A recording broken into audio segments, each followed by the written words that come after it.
Coisas que ele fazia na normalidade, como trabalhar, como viver com a sua família, né? Começa a ter problemas conjugais, começa a ter problema com a criação de filhos, porque logicamente quando você tem o hiperfoco numa coisa, você vai deixar as outras coisas. E a histeria, tanto feminina, buscando um corpo ideal, ligado mais às anorexias, embora tenha homens que tenham também, a busca do corpo ideal também para o homem tem sido muito exigente, do homem que envelhece e não aceita, o homem que né, que faz procedimentos, não é nada contra procedimentos, mas muitos procedimentos, né? Antigamente, quando você vê os cinemas assim antigos, as mulheres, né, falavam, esse homem é um homem charmoso, bonito. E o homem, muitas vezes, está mais do que um corpo. Ele não é uma coisa, um corpo, né? Ele é um ser, uma pessoa onde ele fala, ele tem sentimento, ele pode falar coisas interessantes, ele pode ser uma pessoa interessante. À medida que ele vai envelhecendo, ele pode ser um homem sábio, um homem agradável. Não necessariamente ele precisa retornar a uma juventude, porque isso está contra a biologia. E eu ouvi hoje um debate falando sobre isso, que 3 coisas que estão invalidando a biologia, estão querendo até a tecnologia está querendo invalidar a biologia. Você vai envelhecer, querendo ou não, eu vou envelhecer, eu vou ter rugas, eu vou ter cabelo, né? A gente vai ter, homens vão ficar sem cabelo e a vida vai seguir, e eu tô satisfeito pelo que eu tenho. Eu vou sim cuidar pro meu organismo funcionar bem, para eu ter um bom funcionamento cardíaco, para eu ter um bom funcionamento neurológico. Mas o corpo em si tem sido tão... Eu já ouvi homens falar, se a minha mulher ela engordar, eu largo dela. Eu já vi homens dizer não, né? E a gente, mulheres, né? Também tem visto o homem de uma forma, às vezes, com um ideal também inalcançável, né? E isso tem sido chamado de várias coisas dentro da clínica, como transtornos de várias questões, transtornos compulsivos, transtornos conversivos. Então nós vemos até, tem um filme chamado Substância, né, que eu não é um filme meio estranho, meio trash que eles falam, né? Se eu falar crash, é trash, meio trash, assim, meio...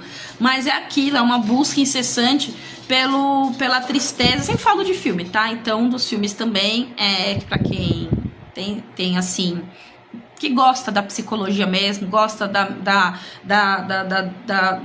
mudança atual, da mudança da contemporaneidade mental, vai entender que é uma busca totalmente...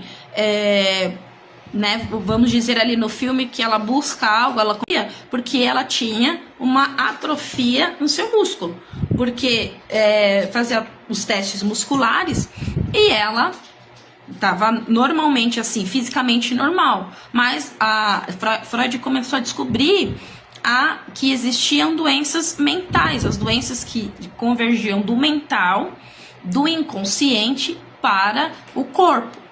E nisso havia muito sofrimento. Até então surgiu muito sofrimento, como um caso, que é o conhecido caso, né? Que a gente fala, é o caso da Ana O, que é o caso em que uma moça, ela tinha várias angústias, uma moça muito inteligente, que tinha uma capacidade era muito sensível, na época não tinha possibilidade da mulher mostrar, né, essa inteligência de uma forma tão como nós estamos hoje, né, que a gente, né, tem muitas coisas que nós regredimos, mas eu digo que sempre falo nos vídeos que em termos de violência nós de uma certa forma em alguns aspectos, né, mais de distração, de explícito, tudo que é muito explícito, hoje nós estamos muito mais colocando mais explícito as nossas questões do ódio, tudo mais aberto, mais visível. Mas as angústias também continuaram, as angústias continuaram, porém a mulher hoje tem um lugar, naquela época não.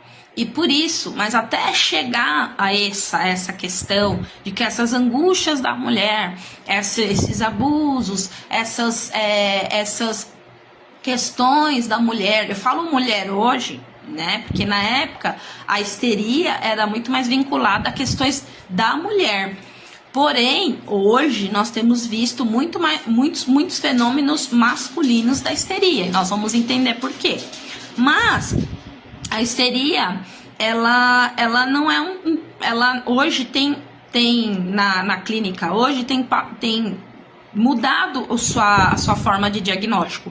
Então, hoje nós damos diagnósticos de transtorno de pânico, nós damos diagnósticos de borderline, nós damos diagnóstico de conversão, nós damos diagnóstico de disforia, nós damos diagnósticos de compulsões, e tudo isso ligado a uma insatisfação do seu próprio eu. Nós podemos dizer que a histeria é a doença da carência. E eu estava falando da Ana O, e a Ana O, naquela época, ela tinha muito conteúdo, né? Ela é muito inteligente, e ela tinha que ficar cuidando do seu pai. E por muitos anos ela foi ali uma jovem e começou a ficar adulta, e ela começou a se angustiar e ficar angustiada porque não desenvolver toda aquela a complexidade, toda a capacidade que ela tinha. E aí ela adoeceu cuidando do seu pai foi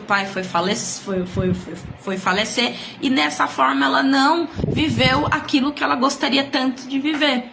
E através disso, ao invés dela ter uma fala e ter procurar, né, uma ajuda, porque mal sabia ela o que tinha, ela convergiu para o corpo. Então, quando ela chegou para Freud, ela já estava com sintomas de paralisia, de vários sintomas de uma doença real. E aí Freud descobriu que na fala, através de quando o paciente chega e fala, ele vai começando a descobrir nele mesmo as suas angústias e vai tendo seus insights, né? Os seus insights, quer dizer, ele está tendo as suas, como se fossem revelações do porquê ele está daquele estado, do porquê ele está daquela angústia. Nós nos angustiamos na vida e nós pensamos que a gente hoje fala muito de gatilhos. Esses gatilhos, eles são desde a nossa infância, vão sendo repetidamente lembrados pelo nosso cérebro, e aquilo nos gera medo, e esse medo que surgiu desde bebê, e a gente vai repetindo, tudo que parece com ele, tudo que se parece com ele, a gente se apavora, né? E a histeria, ela é um modo de atuação, porque, como eu falei, é uma carência que foi algo que foi perdido. Essa Ana O, ela tinha muita afeição, ela tinha muitas questões com a mãe, e também, mas uma grande afeição ao pai, né? E aí então ela gostaria, no seu inconsciente, ela gostaria assim de ter aquela liberdade, e teve uma grande identificação com o pai, ao ponto dele ter questões da doença, e ela absorveu os sintomas do pai. Então, às vezes parece que você está falando algo que não. Como assim, né? A pessoa vai absorvendo um sintoma. Então, à medida que você tem às vezes uma carência, uma questão que não foi vivida, um afeto que você não teve na sua infância ou na sua primeira infância, onde você deveria ter sido cuidado, e o aspecto do seu crescimento, quando você foi adolescente, você não teve todo o apoio, o acolhimento, aquilo vai te gerando uma necessidade de participar de um grupo, de fazer parte de alguém, de algo ou de alguma coisa. E a histeria, ela é muito vinculada a ter uma cola em algo ou alguém ou alguma coisa, porque faltou, é uma falta, é uma insatisfação. Ela sempre está buscando algo que foi perdido. Então ela sempre está numa areia movediça, buscando. E quando nós entendemos o inconsciente, a gente começa a entender que não é em si uma fobia. Tenho fobia de altura, tenho fobia tenho extrema fobia de um bicho, de um animal. Nós vamos entendendo que atrás disso tem aspectos mais profundos. É a ponta do iceberg que nos passado. Nós não temos condições de aflorar todo o inconsciente. Isso nós não conseguimos, porque o próprio corpo, a proteção nossa é de nós mesmos. Então a gente, em partes, na hora que a gente está falando ali com o terapeuta, a gente vai descobrindo os porquês das nossas fobias, porque nós temos fobia de grupos grandes sociais, agorafobia, porque nós não gostamos de estar no meio de muitas pessoas. Ao mesmo tempo, essas questões hoje na clínica são diferenciadas da época de Freud. Como eu falei, naquela época a mulher ela tinha muito menos lugar, então os lugares dela eram muito restritos, ela sempre buscava um lugar a mais, ela sempre queria um lugar a mais.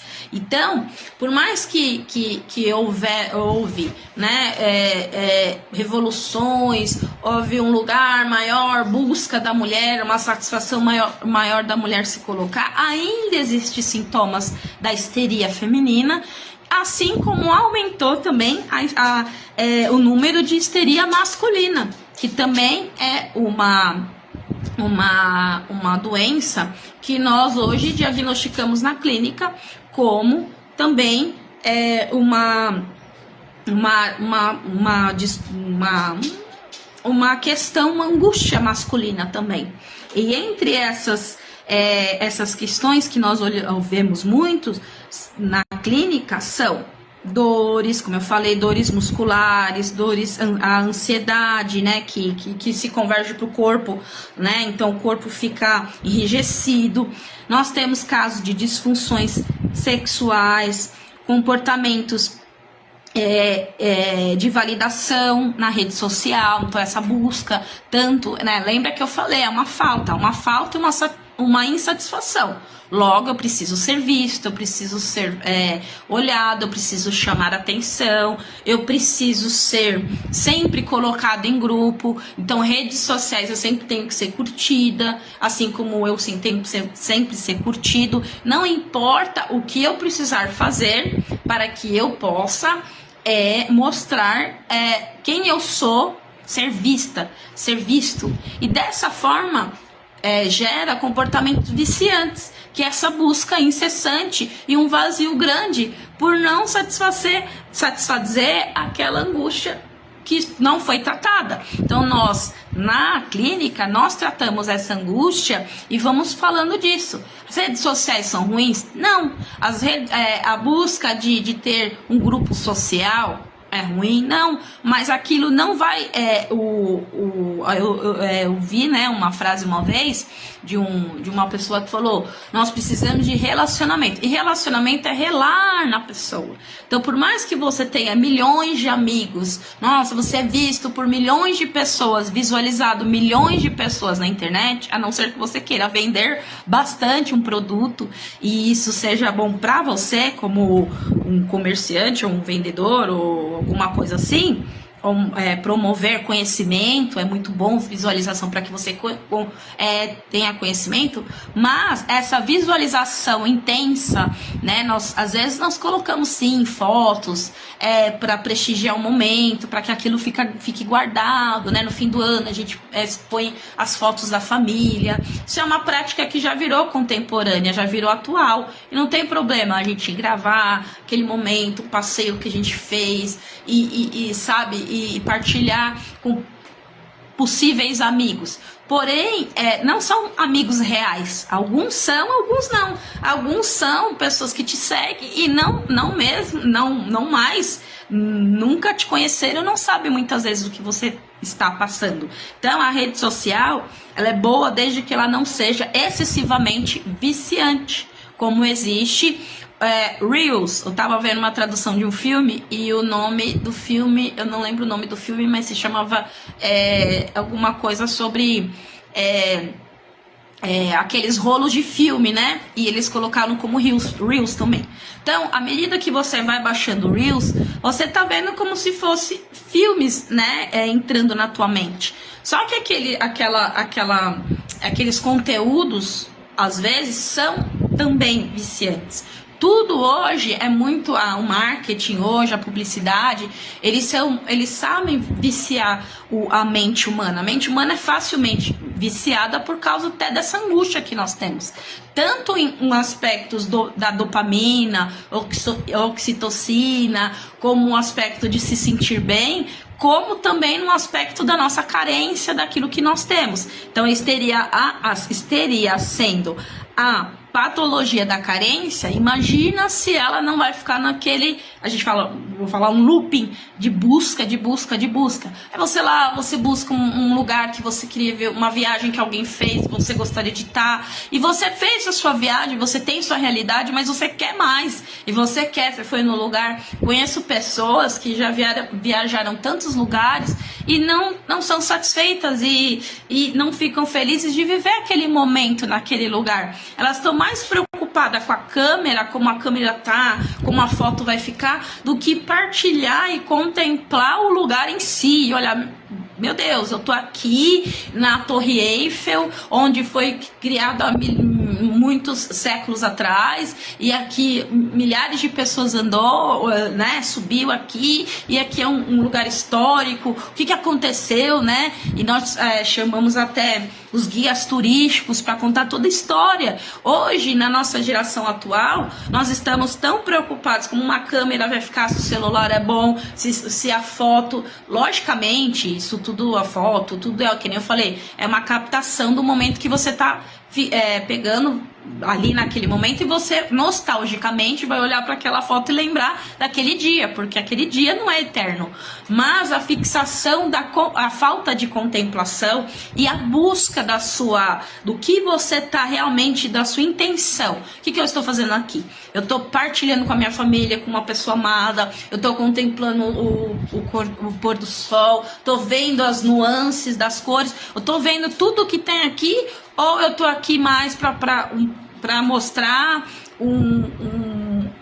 para as pessoas, e as pessoas, nossa, meu Deus, invejarem e ostentarem o que uma viagem que eu fiz. E eu sempre falo, eu fiz moda, e meu professor falava do Louvre. Ele dizia que tinha muita gente que ia lá e tirava não tinha nem, acho que na época que eu fiz, não sei se tinha selfie, mas ele dizia assim que nem tinha selfie, mas as pessoas tiravam a foto. Ele falou, como você pode contemplar uma arte em minutos, né? Então ele falou, para você olhar mesmo um lugar e contemplar, você tem que ter paciência, você tem que ver os detalhes. Mas ele até falava, eu fico indignado, que ele era um estudioso de arte.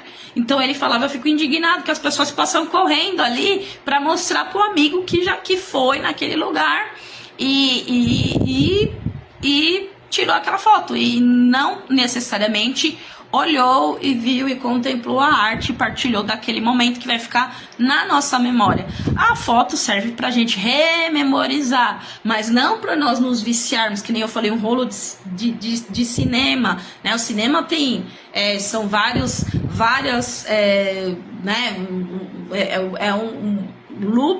é muita coisa envolvida, né? Então você tá ali no Reels, sei lá, quando você chega na sua casa e você fica ali buscando o que fazer, o que comprar, o que eu preciso, e aquilo se torna na clínica uma validação nas redes sociais, e essa validação se torna uma obsessão, até mesmo por compulsão de compra e compulsão